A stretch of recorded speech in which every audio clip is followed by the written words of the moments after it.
you are in politics, you must fight for what you believe. You must fight for being sure that this country will be prosper and freer. Welcome back, everybody, to another episode of Youth in Politics Podcast. I'm your host, Zubair Hussain. And in today's episode, we have a very special guest, the Honorable Maxime Bernier, who is the leader of the People's Party of Canada, the former Minister of State for Small Businesses, Tourism and Agriculture, former Minister of Foreign Affairs, and the former Minister of Industry. Maxime, how are you? Great. Thank you very much. I'm very pleased to be with you. Thank you. It's really great to have you as a guest today. You know, we asked our audience to ask a question for our interview today. And this is the most asked question that we've got. What was your main reason you decided to leave the Conservative Party and start your own party, People's Party of Canada? Because, like I said, when I left the party, it was a year and a half ago. That party was intellectually and still right now intellectually and morally corrupt. And I want to explain a little bit more. So what I mean by that is, you know, if you are in politics, you must fight for what you believe. You must fight for being sure that this country will be prosper and freer. And with the Conservative Party of Canada right now, and at the time when I left, you know, they're doing politics and to try to please everybody, and they're pandering to every special interest group, and they don't have any real conservative conviction. They are doing a lot of polling and survey, and they try to tell you what you want to hear without any conviction. So, as you know, I was running for the leadership of the Conservative Party of Canada, and I didn't win with 49% of the votes. But after that, I tried to, because I said to the leader at that time, Andrew Scheer, you know, 49% of Conservatives voted for me and for our platform. So you must take some of our ideas, like, you know, say no to Paris Accord, or actually abolishing corporate welfare, or no more cartel for dairy, poultry, and eggs. And our platform was very popular. But Andrew Scheer decided that he said, no, we won't take anything in your platform. We won't run the next election based on your platform. And so I said, you know, what is the goal to stay in a political party when they don't believe in the real conservative values? So I decided to quit, and I'm very happy with that decision. And as you just said, I created the People's Party of Canada, and our platform is based on the platform that I ran when I was a candidate for the leadership of the Conservative Party of Canada. So actually, it's a great platform, and I'm doing politics to be sure that we'll have a smaller government in Ottawa, a government that will respect our Constitution, and a government that will give us more freedom and more prosperity. So we have 4 principles at the People's Party: individual freedom, personal responsibility, respect, and fairness. And all our policies are based on these principles. So that's why I'm saying, and I'm doing politics differently. We don't try to please every special interest group. We are there to speak about the real reforms that we must do in this country for having a more prosperous country for the future. Let's move on to the next question, and which is COVID-19. And I'm pretty sure everybody's aware of COVID-19. And what do you think of the current government and how it handled the situation?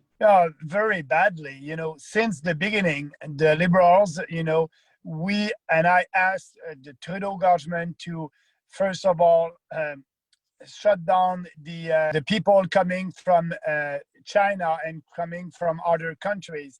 We asked the government, you know, at the beginning of the crisis, at the beginning of the coronavirus, we said, you know, you must be able to close our borders. And the Trudeau government decided not to do it. And Mr. Trudeau said, you know, if you want to close the border, it's because you're a racist.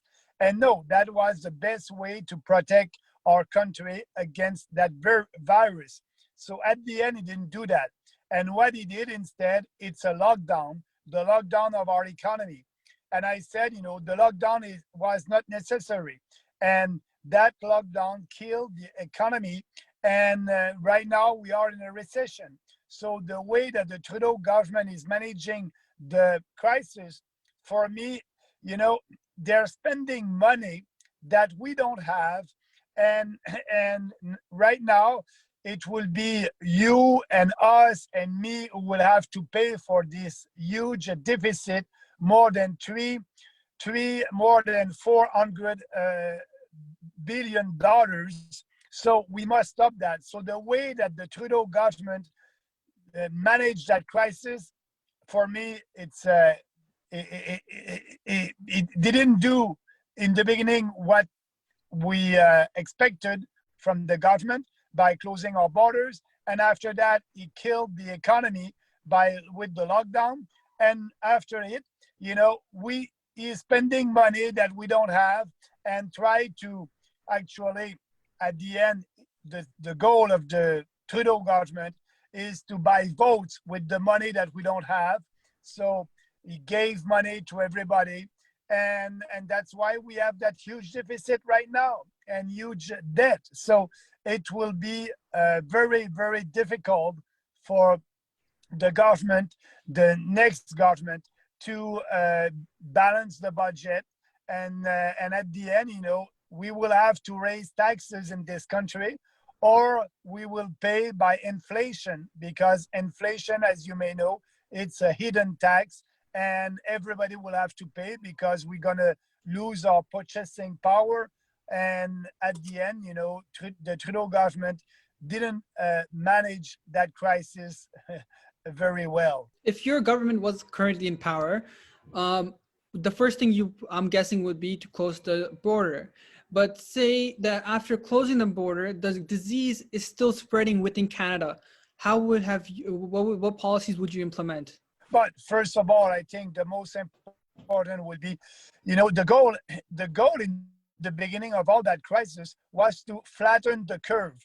We wanted to be able that our hospital will be able to deal with the situation. And that was the reason for the lockdown. And at the end, our emergency room in hospital were able to deal with the virus and with their patients. So the best way to deal with it would have been to close the borders, and after that, no lockdown. And the best thing was to protect older Canadians. And the big majority of the deaths that we had was coming from people older than 70 years old. So the way I would have managed that crisis would have been to just being sure that our seniors will be protected by being sure to put all our resources there. And that was the big mistake that they didn't do. I see. What's next for the People's Party of Canada? Are you planning to run again the coming general election? Absolutely, yes. I'm planning to run in a by-election. If we have a by-election, we're supposed to have a by-election maybe in next spring in 2021. In Toronto, there's 2 ridings over there that will be available, and I want to run there, and I want to be back in Parliament as soon as possible. So I will run in a by-election. And for the general election, I'm looking for a riding. I may be going back to both. If I'm not elected in a by-election, I will maybe run again in both Quebec. Actually, the goal is for the PPC to have me as the leader elected next time. And I hope that we'll be able also to have some candidates that will be elected. But the real goal at the end is to be sure to have a voice. And that voice is important because we need to debate new ideas in this country. And that's what we are doing at the PPC election as soon as possible, to be back in government as soon as possible. Right. And when you're back in government, what are your policies towards young people? Because young people, they often feel like the government doesn't listen to them. The government doesn't implement any policies for them. What are some of the policies only for the young people, where the young people can, benefit from those policies? So we have policies that are good for every Canadian. And I don't like to pander to a different group of Canadians. I'll tell you, like, we want to balance at the last election. Our goal was to balance our budget in 2 years. Actually, it would be impossible because of that huge deficit right now. So our next campaign, I think our goal will be to balance that budget in one mandate, and that's so important. And that policy is important for you, for the future generations, because if we don't balance the budget, you will pay a lot of taxes in the near future to pay for all the expenses that we did in the past and that we are doing right now. So a policy that will be very important for the youth will be, we need to be able to balance our budget as soon as possible. And we are the only political party who's saying that we will balance the budget in one term. Actually, Aaron O'Toole, the Conservative leader, said that he will balance the budget in 10 years. So that it is in 3 mandates. So at the end, they will do more deficit and more money, more spending. And at the end, when we are spending money that we don't have, you cannot create wealth and growth in this country. So that will be the first policy for the youth, to be able for you to have more of your own money in your pockets and not paying for the debt of the past. And so I think that's important. And maybe a second one will be more freedom. I like to say, and I believe in that you are adult and you know better what is good for you than me as a politician or the government in Ottawa. So I don't want to impose more regulations and more taxes on you guys. So that's why it is important to give you more freedom with less regulation and lower taxes. That and like that, you'll be able to keep more of your own money in your own pocket and achieve your dreams. Well, that's a very good idea, Maxime. Yeah, thank you. This concludes our interview, and I hope you have a good day. Thank you very much.